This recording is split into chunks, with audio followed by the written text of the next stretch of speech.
भगवान तुम्हें दे डाले। और 65 साल में बाबा साहेब ने इस संसार के अंदर सबसे ज्यादा डिग्रियां ली। जो आज तक बाबा साहेब से ज्यादा पढ़ा लिखा ना तो बाबा साहेब के टाइम पे था, ना आज है, और आगे भी उम्मीद होगी, आगे भी होगा, इसकी भी कोई उम्मीद नजर नहीं आती। और बाबा साहेब से सबसे बड़े बैरिस्टर का खिताब बाबा साहेब की झोली में जाता है। नेट पर सर्च करके देख लेना। इस भारत के अंदर अछूत जाति में बाबा साहेब तुम्हारे समाज के सब बैरिस्टर बनकर लौटते हैं। तो तुम्हारा सर ये ऊंचा करने वाली बात थी या नीचा करने वाली बात थी, बोलो? क्योंकि मुझे सामने से जवाब भी चाहिए। जब तक सामने से जवाब नहीं आता तो मुझे लगता है कि मेरी बात इनके भेजे में नहीं आ रही। हाँ जी, आप थोड़ी देर के लिए प्लीज मुझे बोलने दो। और जिसे मेरा सम्मान करना है, जब मैं बोल के खड़ी हो जाऊं तो आप मुझे सारी मिलके मेरे हाथ में 2 फूल दे देना, वही मेरा सम्मान है।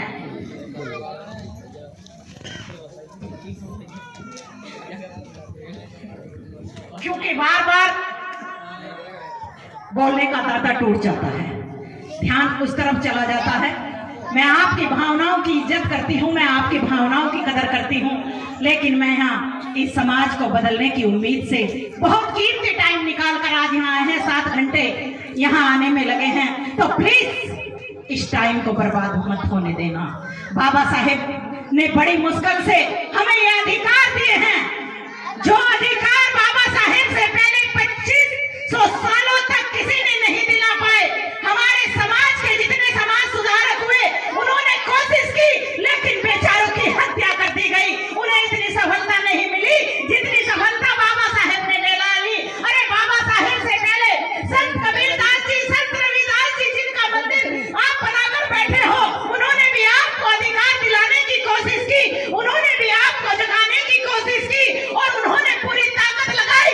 लेकिन इन मनुवादियों ने तुम्हारे रविदास जी को उनके मंदिर के नीचे उनका पेट फाड़ दिया छुरे से अंदर, और पेड़ियों के नीचे दफना दिया गया रविदास जी को। और तुम भूल गए और कह दिया कि राम और सीता इनकी छाती के अंदर बैठे हैं। अरे इन पाखंडियों ने तुम्हारे इतिहास को खत्म कर दिया, और उनकी हत्या करने के बाद रविदास जी को मिला लिया अपने आप में, और हमारा इतिहास बंद कर दिया। संत रविदास जी को भी इन्होंने मार दिया। अरे संत चोखाबल को इन्होंने मार दिया। अरे कितने बाबाओं की जो हमारे समाज के समाज सुधारक हुए, इन्होंने हत्या कर डाली, इन्होंने जानलेवा दी। और बाबा साहेब पर भी कई बार जानलेवा हमले हुए, लेकिन ये बबर शेर किसी के चंगुल में नहीं बसा, और तुम्हें यहाँ पर अधिकार दिलाकर इस देश का शासक बाबा साहेब बनाकर चले गए। बाबा साहेब अगर संविधान न बनाते, लंदन के अंदर तुम्हें अधिकार न दिलाते, तो शायद बाबा साहेब की भी हत्या कहीं ना कहीं कर दी जाती। जान लो, अगर बाबा साहेब इतने पढ़े लिखे ना होते, बाबा साहेब ज्ञान की चरम सीमा को प्राप्त ना करते, बाबा साहेब इनके पाखंडवाद की जड़ तक ना जाते, बाबा साहेब संसद में ना जाते, बाबा साहेब लंदन ना पहुंचते, तो शायद बाबा साहेब की भी ये लोग हत्या कर देते, और तुम्हारे ऊपर आज भी मनुस्मृति लागू हुई होती, जिसका जिक्र अभी सहरा जी कर रहे थे कि मनुस्मृति में 2500 सालों तक हमें कोई अधिकार नहीं था।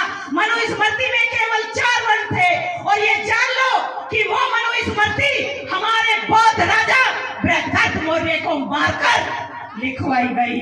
हमारे पुष्यमित्र शुंग ने गद्दी कब्जाई और बृहद्रथ मौर्य की हत्या करवा दी। तब जाकर बौद्ध शासन का यहाँ से बौद्ध धर्म का अंत किया गया, और इन्होंने इस धर्म को आप लोग आज हिंदू धर्म कहते हो, ये सनातन धर्म वहां से शुरू हो जाता है, ये मजबूत हो जाता है, और इसके 4 खंबे मनुस्मृति के रूप में इतने गहरे गाड़ दिए जाते हैं। उन्होंने सोचा कि अब यहाँ पर मनुस्मृति को उखाड़ने वाला कोई नहीं था। जान लो कि ये मनुस्मृति क्या थी। मनुस्मृति के अंदर सबसे ऊपर का वर्ण आता है ब्राह्मण। ब्राह्मण ने अपना काम लिया, पढ़ना, पढ़ाना या करना, शादी संस्कार करना, पूजा पाठ करना। हिंदू धर्म का या सनातन धर्म का या वैदिक धर्म का दूसरा वर्ण, जिसको हम कहते हैं राजपूत, राजपूत को अधिकार उसमें मिल जाता है तलवार उठाने का, राज करने का। हिंदू धर्म का तीसरा वर्ण, जिसे हम कहते हैं बनिया, बनिया सारे व्यापार पर कब्जा कर लेता है।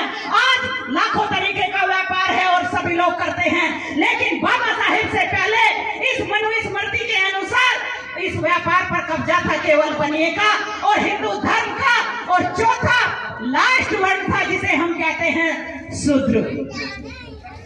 मेरे समाज के बहुत सारे भाई कहते हैं जी हम शूद्र हैं शूद्र, और अगर मैं हाथ ऊपर करवाऊं तो ज्यादातर लोग हाथ ऊपर कर देंगे कि हम शूद्र हैं, लेकिन शाद जाओ, तुम लोग शूद्र नहीं हो।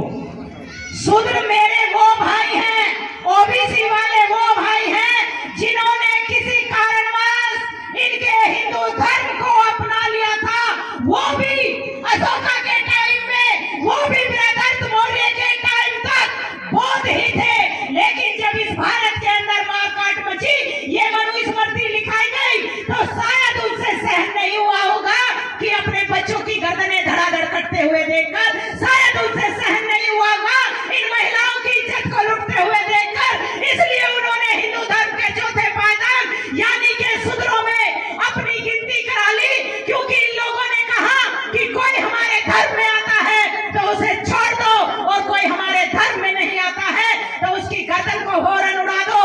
लेकिन ये जो शूद्र बना, जिन्होंने इस हिंदू धर्म को स्वीकार कर लिया, उन्हें चौथे पायदान पे डाल दिया।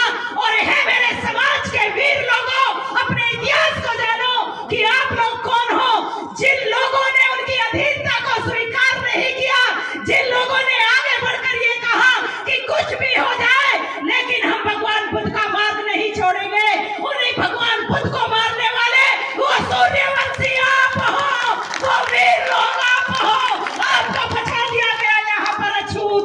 जब मनुस्मृति लिखी गई तो आपको अछूत बना दिया गया, क्योंकि पावर उनके हाथ में आ गई, सत्ता उनके हाथ में आ गई, पावर उनके हाथ में आ गई, और तुम्हें लोगों को अछूत बना दिया गया। यानी कि हिंदू धर्म से बाहर के लोग, जिनका हिंदू धर्म से कोई लेना देना नहीं, अब हिंदू धर्म से बाहर के लोग तो हो गए, लेकिन अभी तुम्हारे काम भी बाकी थे। अब इन्होंने काम क्या सौंपे? 3 वर्णों के काम मैंने बता दिए, और चौथे वर्ण का काम था तीनों वर्णों की सेवा करना और खेती बाड़ी करना, जिसमें हमारे बहुत सारी जातियां आती हैं। गुर्जर हैं, जोगी हैं, माली हैं, कुम्हार हैं, बहुत सारी जातियां हैं जो हमारे ओबीसी समाज में आती हैं, और उन्हें उनकी जाति के हिसाब से काम सौंप दिए गए। आप जानते भी हो कि माली का काम पहले माली किया करते थे नहीं, बाग बगीचे का काम पहले, बर्तन बनाने का काम कुम्हार किया करते थे, तेल बेचने का काम तेल ही किया करते थे। अब जितने भी काम थे वो तो सारे के सारे ले लिए।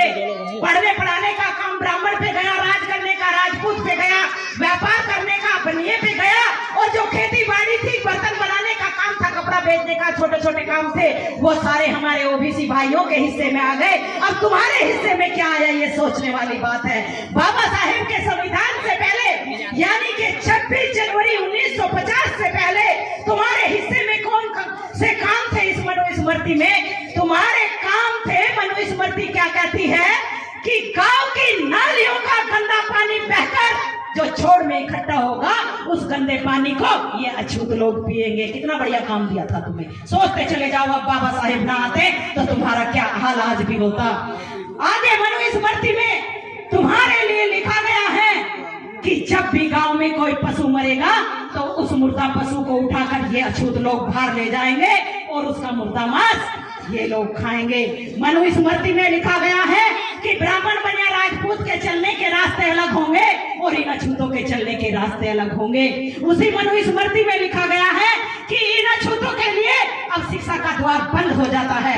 उसी मनुस्मृति में लिखा हुआ है कि इन अछूतों के पास जो भी संपत्ति है, जो भी जायदाद है, उन पर इनका हक नहीं होगा। वो तो हमने छीन ली, लेकिन ये सुबह से लेकर शाम तक काम तो करेंगे, लेकिन इनकी मेहनत के बदले जो इन्हें संपत्ति मिलेगी, जो इन्हें मूल्य मिलेगा, उसके मालिक हम होंगे। आगे मनुस्मृति में लिखा गया है कि हे अछूतो, तुम्हारी आंखों के सामने तुम्हारी बहन बेटी की इज्जत को कोई भी लूटता रहे, लेकिन तुम अपनी जबान नहीं खोलोगे, अपने हाथ में कोई हथियार डंडा नहीं उठाओगे, और अगर तुमने इनकी इज्जत को बचाने की कोशिश की तो तुम्हारी गर्दन को फौरन उड़ा दिया जाएगा। मनुस्मृति कहती है कि हे अछूतो, अगर तुमने अपने समाज को जगाने की कोशिश की, यानी कि एक अच्छा शब्द, जिस तरह की आज यहाँ मीटिंग हो रही है, बाबा साहेब के संविधान से पहले मनुस्मृति में लिखा गया है कि अगर है अछूतो तुमने मीटिंग करके इस समाज को जगाने की कोशिश की तो फिर तुम्हारी जबान को बाहर निकाल कर फाड़ दिया जाएगा, तुम्हारे कानों में पिघलाकर शीशा डाल दिया जाएगा। कितने कितने जुल्म तुम्हारे लिए मनुस्मृति में लिखे गए। बाबा साहेब पैदा होते हैं 1891 में 14 अप्रैल 1891 इंदौर महू छावनी में बाबा साहेब पैदा हुए। क्या बनकर पैदा हुए बाबा साहेब? अब मुझे ये बताओ कि मैंने इतनी सारी चंद बातें मनुस्मृति की तुम्हें ये बताई, अगर ये मनुस्मृति आज भी तुम्हारे ऊपर लागू हो जाए तो मात्र 10 सालों में एक घर पे लागू करके देखो उस घर की क्या हालत हो जाएगी। मात्र 10 सालों में एक घर पर ये मनुस्मृति लागू कर दो, उस घर की क्या हालत हो जाएगी जरा सोच कर देखो। आज भी इन महिलाओं को नंगा रहना शुरू कर दो, आज भी इन बच्चों की गर्दनें मंदिर में जाकर किसी तांत्रिक किसी देवता के नाम पर धड़ाधड़ कटवा दो, आज भी इनकी इज्जत को अपनी आंखों के सामने लुटवा दो, आज भी अपने बच्चों को स्कूल में मत भेजो, आज भी जो कुछ तुम्हारे पास है दूसरों को मालिक बना दो, आज भी अपने घर को दे दो और झुकी झोपड़ी में जाकर रहने लगो, आज भी तुम छोटा गंदा पानी पियो, अरे ज्यादा नहीं तो तुम एक दिन पीकर देखो क्या हालत होगी तुम्हारी। पी सकते हो क्या?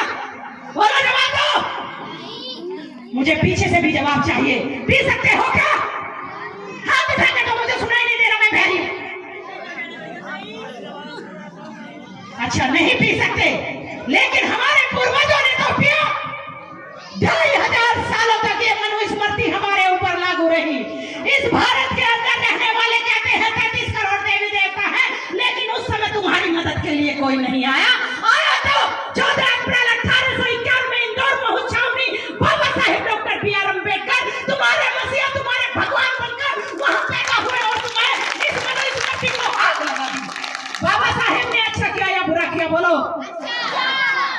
ये जो जवान बच्चे बैठे हैं मुझे जवाब इनसे चाहिए, बोलो। मैं गूंगे भैरों की सभाएं नहीं लिया करती, ये जान लो। जब तक मुझे सामने से जवाब नहीं मिलेगा मेरे बोलने का कोई अर्थ नहीं होता। इधर से ये महिला जवाब दे, बाबा साहेब ने अच्छा किया या बुरा किया?